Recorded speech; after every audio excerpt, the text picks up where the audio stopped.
A very good morning to all my dear students. I hope you all are fine and safe. On the previous turn, we started up with the first lesson in history, that is History and Introduction. And before starting up with a new heading, let us brief what we have already done.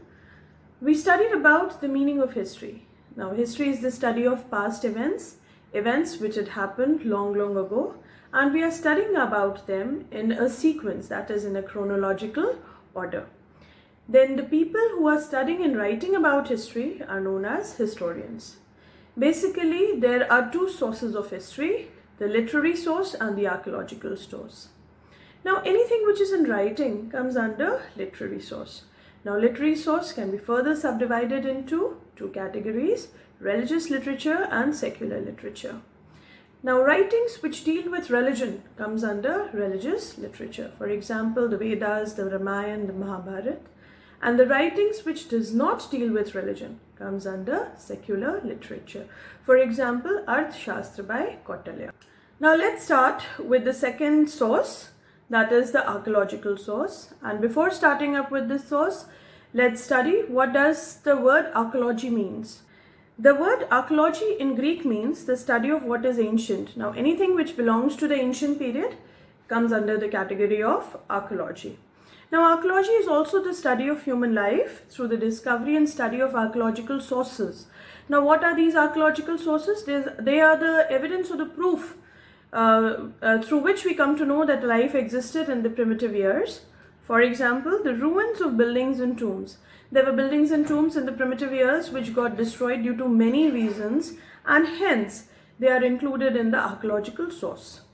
Then we come to artifacts. Now, artifacts are those material remains such as weapons, pottery and monuments, coins, which are discovered after digging or excavation. Okay, when the ground was dug, these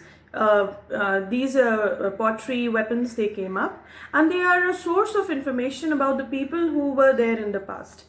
Now, these sources have helped the historians to reconstruct the past, and this can be seen with the help of some pictures. Now students, you can see this is the ruin of some building which occurred in the past. Now in the second picture, you can very well see these are the remains of some building which existed in the ancient period. It was destroyed maybe due to various reasons, and now only the remains of it are there. Now we'll be studying about some of the artifacts one by one. And the first one which we will be starting with are inscriptions. Writings which are normally engraved either on stone surface or on metal are called inscriptions. Now these inscriptions are engraved, okay, these were engraved on the stone tablets or metals, and they are basically found on rocks, pillars and stone tablets, and they provide a lot of information about the names and dates of the kings, the extent of their empire, their religious beliefs, their cultural activities, etc. Then the study of inscriptions is known as epigraphy. Now we can see the picture of inscriptions. Now these are the pictures of inscriptions. The other artifact which we will be studying about are the coins. Now according to the historians, in the 6th century, the 16 Mahajanapadas which existed, they were the first to mint coins in India. Now these coins, they provide a lot of information like the use of metal during that period, and they also tells us about the economic conditions of the people at that time, the time to which it actually belongs, then the trade relations between the country. The study of currency, including coins and paper money, is known as numismatics. Now we'll see this with the help of a picture. Now these are the pictures of some coins which belong to different periods. The next heading which we will be studying about is the monuments. Now old buildings which are important historically are called monuments. These include forts, palaces, temples, and they give us an idea about the life of the people of a particular period. Now they are examples of excellent engineering marvel and fine art. For example, the stupa at Sanchi, then the Ajanta and the Ellora caves, Qutub Minar, etc. These are examples of the monuments. In our city Prayagraj also, we have some monuments like the Anand Bhavan, the Allahabad Museum and the Allahabad Fort. Now this is the picture of Sanchi Stupa, which is an example of monument. Another example of monument is the Qutub Minar.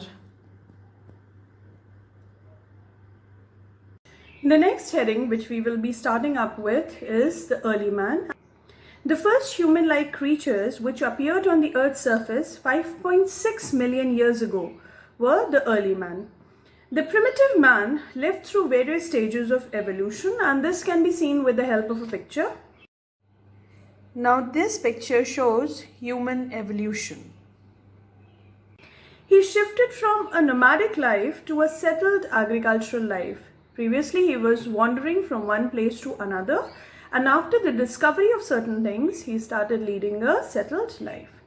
The prehistoric period is also known as the Stone Age, because stone was used to make tools in that period.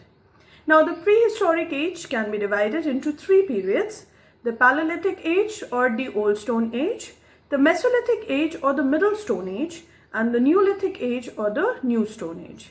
Now we will be studying about these one by one, and the first one which we are going to study is the Paleolithic Age, also known as the Old Stone Age. Now the duration for which is 5 lakh BCE to 10,000 BCE. Now the word Paleolithic comes from a Greek word which means old stone. Now this period is also known as the Old Stone Age. The primitive men were basically nomads. I have already told you, nomads are people who wander from one place to another in search of food and shelter. In one place, if the resources get over, they move to other place in search of other resources. Now these people, they used to live in forest, and hunting was the only means by which they used to gather food. They hunted animals and gathered food like fruits, roots and vegetables to eat. So they were also known as the hunters and the gatherers. They wore animal skin, bark of trees and leaves, and in winter they used to live in caves.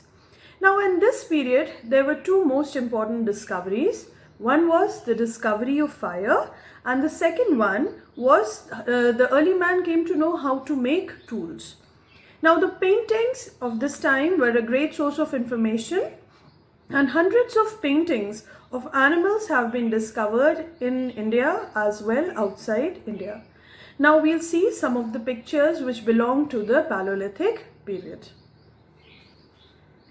You can see some of the pictures which belong to the Paleolithic period, and that were the people are leading a nomadic life. They are wandering from one place to another in search of food and shelter.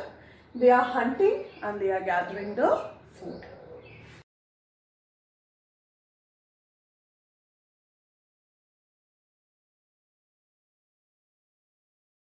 The second age is the Mesolithic Age or the Middle Stone Age, and the duration for this age is 10,000 BCE to 8,000 BCE. Now this period is of a short duration, but many significant changes took place in this period.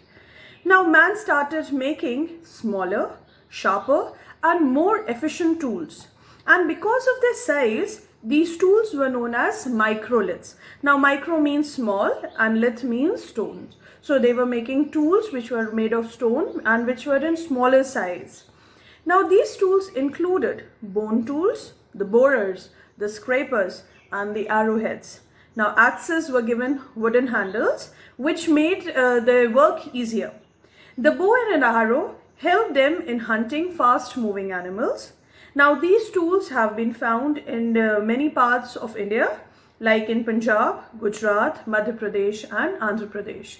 Now we can see some of the pictures which belonged to the Mesolithic age. Now you can see some of the pictures which belong to the Mesolithic age, how the people, they developed different kinds of small tools, and these tools were used in hunting of animals.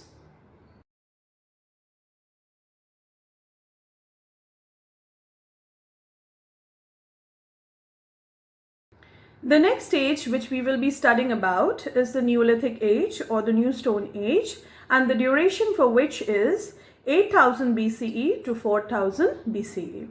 Now in the Neolithic age, the man learned to make better tools, grow food crops, and he started domesticating animals. Domesticating means he was keeping the animals as pets. Now this age is also known for the discovery of agriculture, making of fine pottery, and the invention of wheel.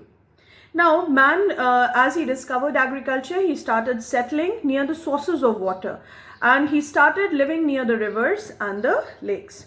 He constructed dwellings. Dwellings means he constructed houses and began to live in groups. With the discovery of agriculture, man also learned how to domesticate animals such as sheep, goats, cattle, etc. Now the important Neolithic sites which are found in the country are in Bihar, then in Jammu and Kashmir, and in Karnataka. The invention of wheel was a major milestone in the life of early man, as it made transportation easier and faster. Then pottery also first appeared in this phase. Now the Neolithic pottery was often decorated with beautiful and complex patterns. Now this can be seen with the help of some pictures.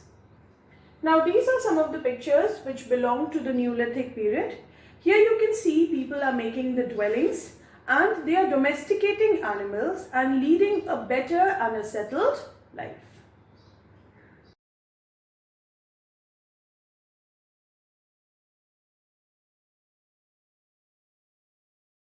Now we come to an end of this lesson. I hope you all have understood the lesson well.